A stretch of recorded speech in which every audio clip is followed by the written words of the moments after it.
اگر تم نے دل سے کہی ہے اور اندر مسرات ہیں انہوں نے دل سے کہا ہے تو تمہیں مبارک ہو، تم سب ایسے ہو جیسے آج ماں کے پیٹ سے جنم لیا ہے، تمہارے سب گناہ معاف ہو گئے، اللہ خوش ہو گیا، فرشتے خوش ہو گئے، جنت سج دھج گئی، جنت کی حوریں تمہیں دیکھ دیکھ کے خوش ہو رہی ہیں۔ مجھے میرے رب کی عزت کی قسم، میں اس کی رحمت کے دعوے پر کہہ رہا ہوں، آج یہاں جتنا بڑے سے بڑا گناہگار بیٹھا ہے، میں دعویٰ کرتا ہوں اگر اس نے دل سے اس شرط کے ساتھ دل سے توبہ کی ہے تو جا تجھے مبارک ہے، تیری زندگی کا آج پہلا دن ہے، تو آج ماں کے پیٹ سے نکلے ہے۔ ایک آدمی نے 99 قتل کیے بنی اسرائیل میں، پھر ایک عبادت گزار سے پوچھا 99 قتل ہو چکے ہیں، توبہ ہوگی؟ کہ نہیں ہوگی، انہوں نے کہا اسے بھی قتل کر دیا۔ 100 پھر ایک عالم سے پوچھا 100 قتل کیے ہیں، توبہ ہوگی؟ کہ بیٹا کیوں نہیں ہوگی، لیکن ایک شرط ہے، توبہ پکی ہو، یہ شہر گندا ہے یہ چھوڑ دے، وہ شہر نیک لوگوں کا ہے، وہاں جا کے آباد ہو جا، معاف کہنے کہ مجھے معافی مل جائے میں ہر سے چھوڑ دوں گا۔ اپنا بوریا بستر اٹھایا اور چل پڑا، راستے میں موت آئی، جب موت نے جھٹکا دیا تو اس نے چھلانگ لگائی آگے کی طرف، تو وہ یوں گرا، یوں اس کے ہاتھ یوں اور پاؤں یوں گرا۔ تو اللہ تعالیٰ نے یہ قصہ ہم تک پہنچانے کے لیے دونوں فرشتوں کو چھٹی دے دی، جنت کا فرشتہ بھی آ گیا، دوزخ کا بھی آ گیا۔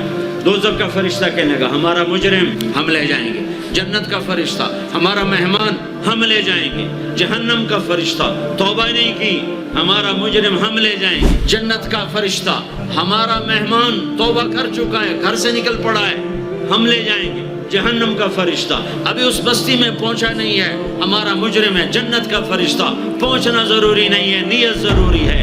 تو اللہ نے تیسرا فرشتہ بھیجا، جاؤ بھائی ان میں فیصلہ کرو۔ کیا فیصلہ کرو؟ یہ اس کی میت پڑی ہوئی ہے، یہ نیک لوگوں کی بستی ہے، یہ اس کی اپنی بستی ہے، فاصلہ ناپو، اگر اپنے گھر کے قریب ہے تو جہنم والے لے جاؤ، اگر نیک لوگوں کے گھر بستی کے قریب ہے جنت والے لے جاؤ۔ جیسے یہ مائک اس سائیڈ کے قریب ہے، اس سائیڈ سے دور ہے، یہ یہاں گرا پڑا پانی، یہ یہاں گرا پڑا تھا، گھر کے قریب تھا اور نیک لوگوں کی بستی سے دور تھا۔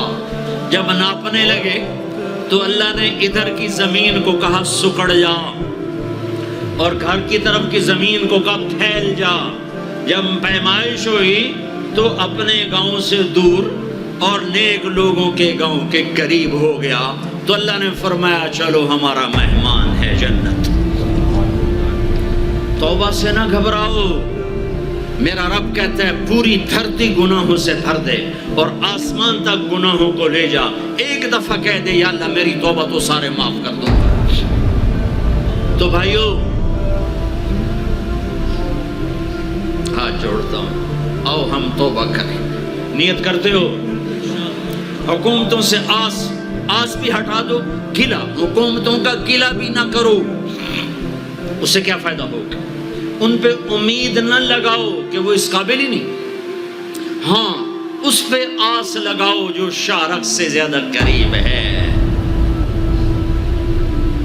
اس کو وسیلہ بناؤ جس کا وسیلہ رب موڑتا نہیں، کلمے کا جز بنایا ہوا ہے۔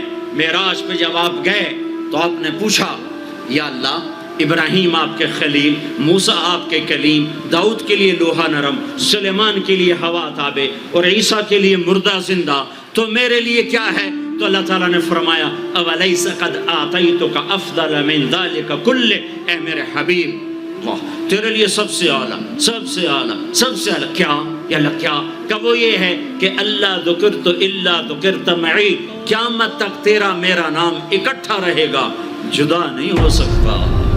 جیسے تیرے رب کا نام باقی ہے، تیرے نبی کا نام بھی باقی رہے گا، تیری نسل کا نام بھی باقی رہے گا، تیرا حسب نسب بھی باقی رہے گا۔ ہمیں پتہ نہیں ہمارا نبی تھا کون، ہمارا نبی کیسا تھا، ان کی زندگی کیسی تھی، ان کے گھر کا کیسا تھا نظام، باہر کا کیسا، ہم جانتے نہیں۔ ہم سیکھو اپنے حبیب کی معاشرت سیکھو، تجارت سیکھو۔